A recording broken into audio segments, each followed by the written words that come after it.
Welcome to the lecture of ISM. In this lecture, we are going to discuss about middle third rule for rectangular section, or it is also known as kernel of the section. Right? We know that in our cement concrete column, these columns are very weak to take tension. Right? So the cement concrete column are weak in tension.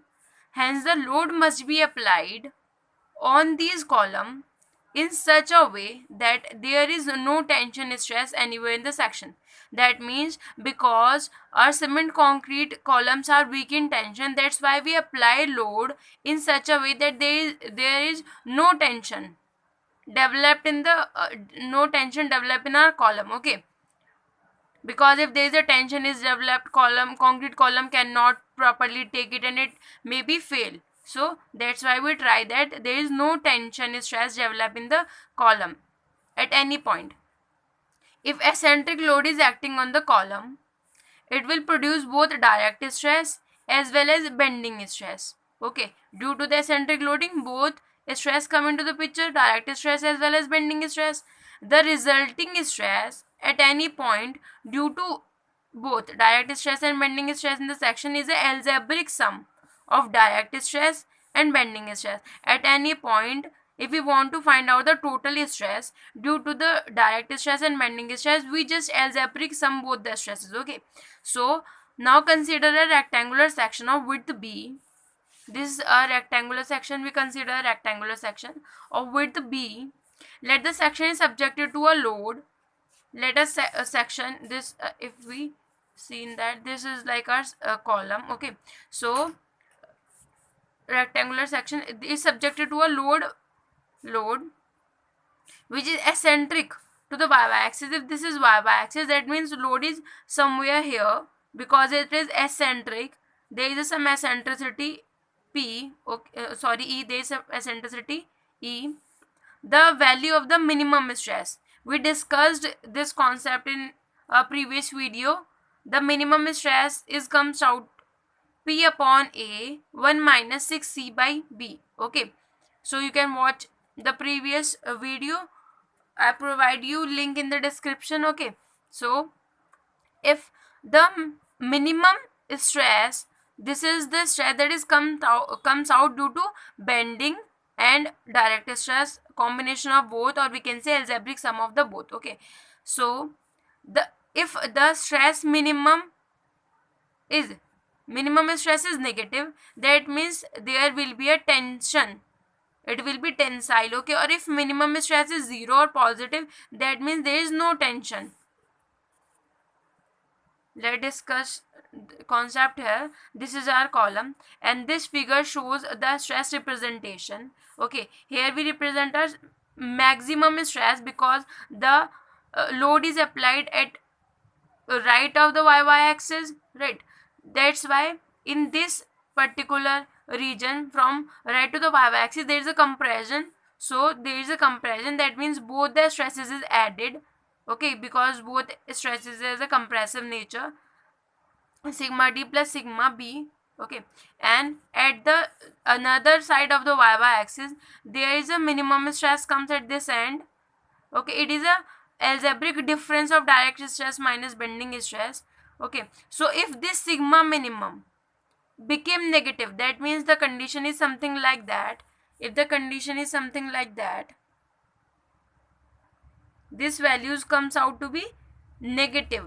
Okay, now this is all positive because all are compression take as a positive in our column case. So if this negative value comes out in the picture, that means there is a tension stress in the column in this portion. Okay, from this portion at the base. So a sigma minimum always should be greater than or equals to 0. That means it should be 0 or it should be positive. It should not be negative.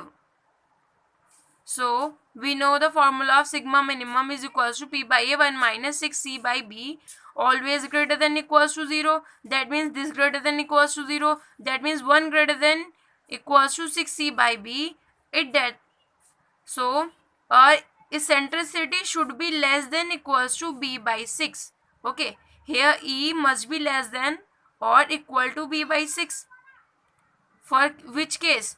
For the case in which there is no tension is developed in our column section. Okay. So this is a case of rectangular. Okay, remember this. If the load is applied at any distance, so what is the result comes here? That means eccentricity E should be always less than equals to B by 6 if we want there is no tension developed in our column. That means E B by 6, that means from the center, we from where we measure our centricity, from the center, right?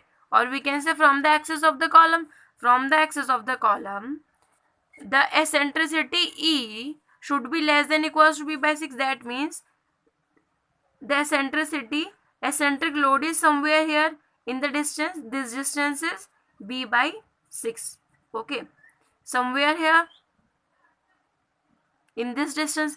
If you apply a eccentric load in this portion from this point to this point, any point between this point to this point, any point, that means your tension is not created. That means your tension stress is not produces and your column is safe against tension. Okay.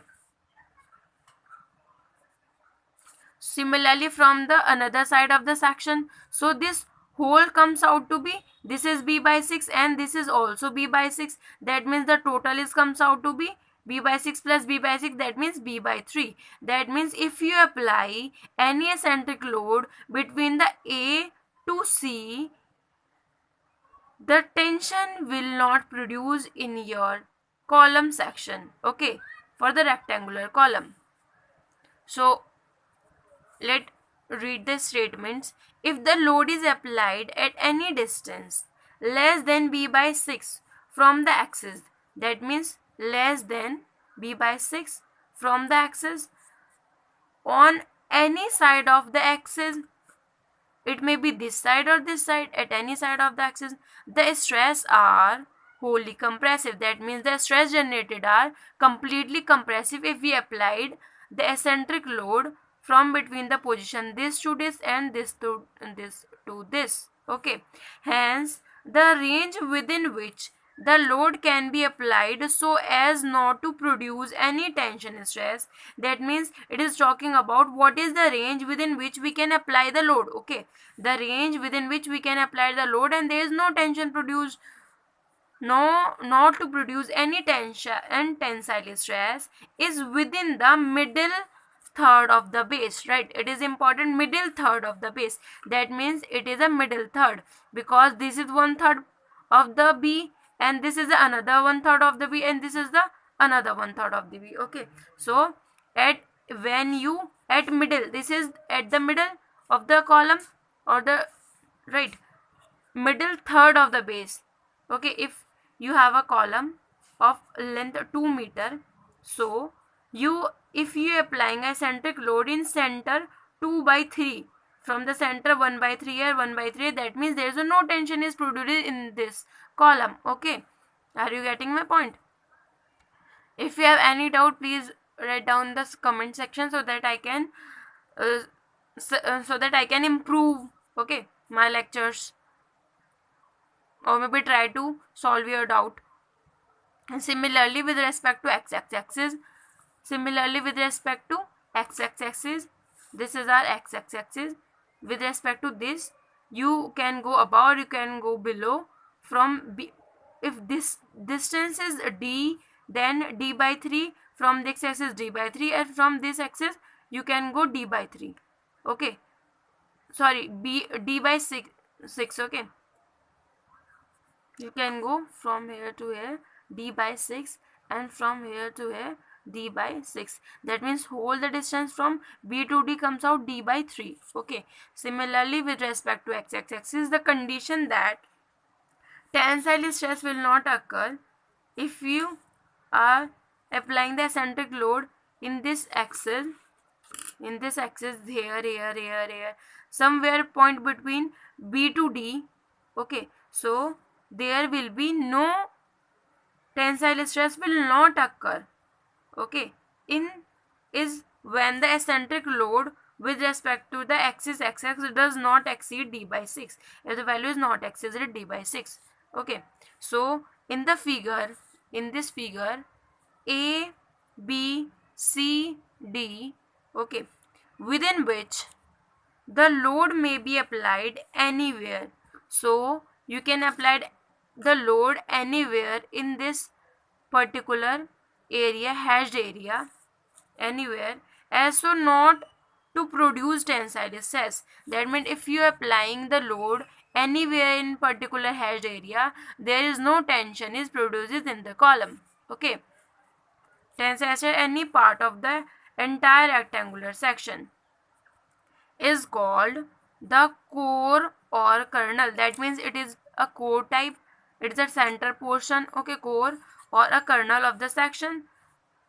Hence the kernel of the section is the area or a core or a middle third area. Okay, you can write here the definition if it comes into the 2 marks. What you have to be write, you have to write the definition and draw this diagram. Okay, kernel is a section, is the area of the section, is the area within the line of action of eccentric load P must cut the cross section if the stress not became tensile in any part of the rectangular section.